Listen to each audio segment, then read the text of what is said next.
Hello, friends. Welcome to It Up Grand Strand, a production of Wingding Media, presented by the Myrtle Beach Golf Trail and Thoroughbreds Chop House.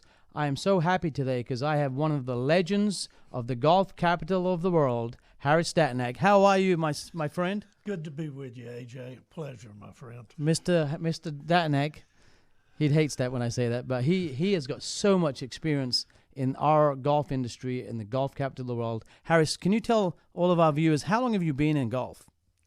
I started in Myrtle Beach Golf in 1974, April the 1st. So I've been in it just a touch over 50 years now. Wow, I was 6 years old when he started in golf. That's great. I love it. In fact, I think there was just 16 golf courses in Myrtle Beach when I started. 16, and they went up to 120. Now we're at 85 because of the great development going on. So now you and I have worked together for my 30 years in the industry. You've always done great work. You've always helped the whole industry as a whole. And now you are at Meadowlands. Correct. Now, I'm going to make a statement here. Meadowlands has been great.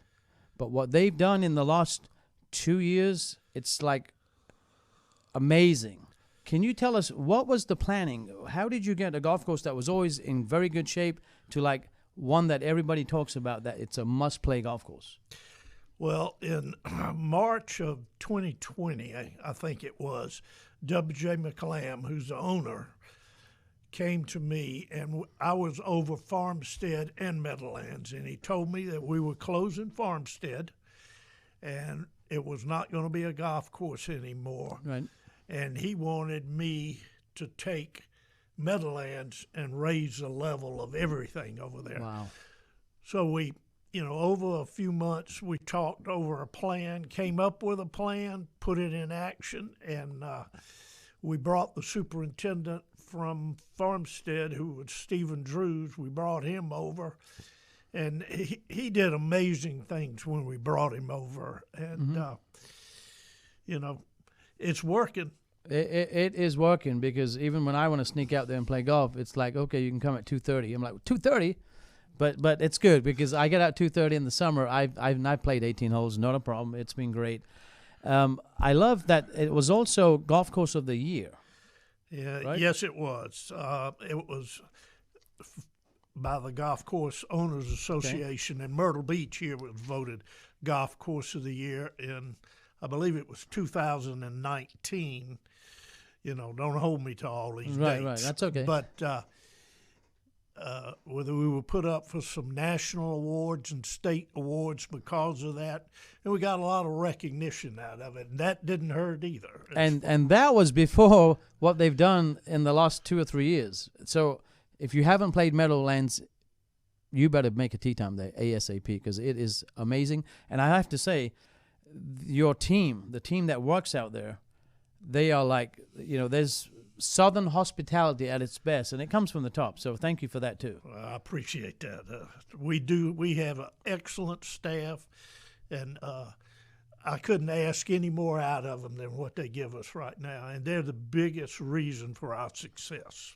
I can believe that, because they're always happy. You pull up to the backdrop, and the guys had been out there all day long, but you'd never know it. Hey, how you doing, guys? What time's your tee time? Boom! Before you know it, you're on the golf cart. You're ready to go to number one. So I love that part about it.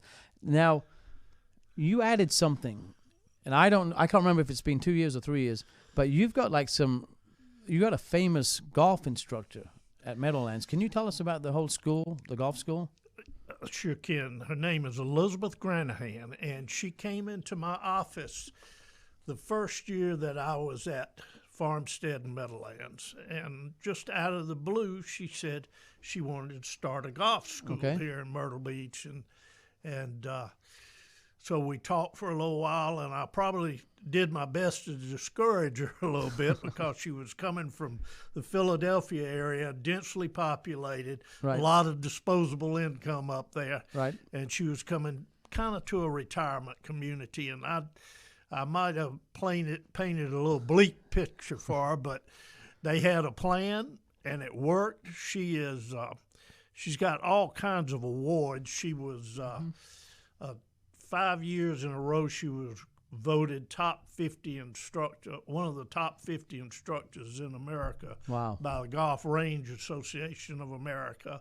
She was in the 100+ years of the Philadelphia section of the PGA, she was the first female instructor that was voted Instructor of the Year. Nice, I hope it's not the last time. That no, I don't think so. Take 100 more years for a female to do it.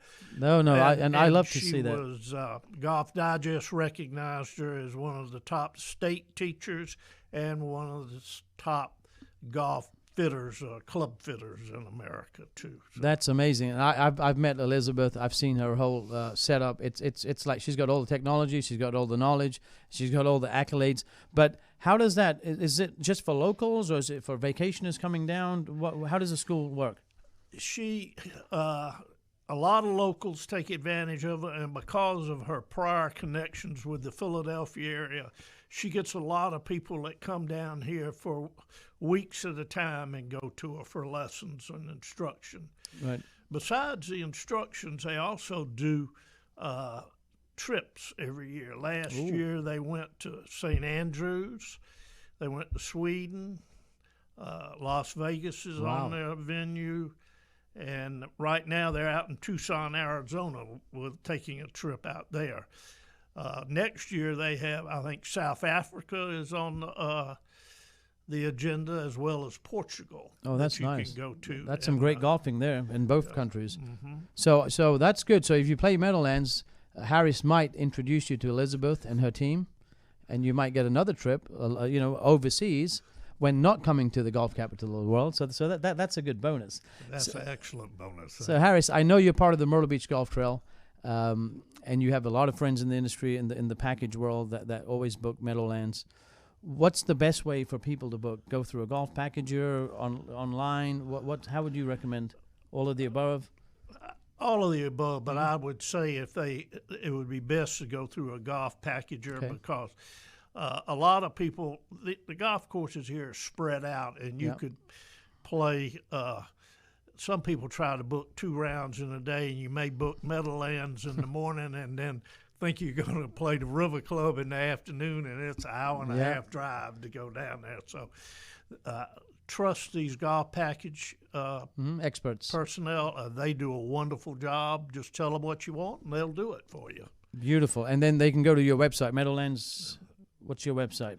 It's meadowlandsgolfshop@gmail.com. That's the email. Okay, so you can go email. And is there a telephone number they can call? There is. I wish you hadn't asked. We'll put it on the screen because I can't remember numbers either. So, Harris, my friend, thank you so much for being here. I appreciate it. I want to thank Yingling for this, by the way. It's going to keep me warm in the holidays. And until we tee it up, my friend, let me tell them, until we tee it up, happy golfing. And I want to tee it up with you, Harris. Let's go. I look forward to it, my friend. We're gonna need more, we're gonna need more, ice gonna need more, club stack 'em up to the sky, gonna need more, crank on the knob on the radio, if tonight's gonna go like I think it's gonna go, one thing's clear, by the looks of the crowd in here, we're gonna need more, we're gonna need more, we're gonna need more. Yingling. 30 years, Thoroughbred's Chop House and Seafood Grill has been widely considered by locals and tourists alike to be the best fine dining restaurant in Myrtle Beach. Located in the Restaurant Row area of Myrtle Beach, Thoroughbred's has been locally owned and operated from day one. Thoroughbred's offers only the finest quality cuisine and an unparalleled service. And it's not just food, it's a delicate art form. Thoroughbred's Chop House modifies the menu multiple times per year to capitalize on the current market trends. This allows them the opportunity to utilize local ingredients dependent upon the season. With an educated team of professional chefs from across the nation, the diverse menu is sure to satisfy even the most refined palates. Good evening, gentlemen. Welcome to Thoroughbreds. Hey, how's it going? It's our first time dining with us.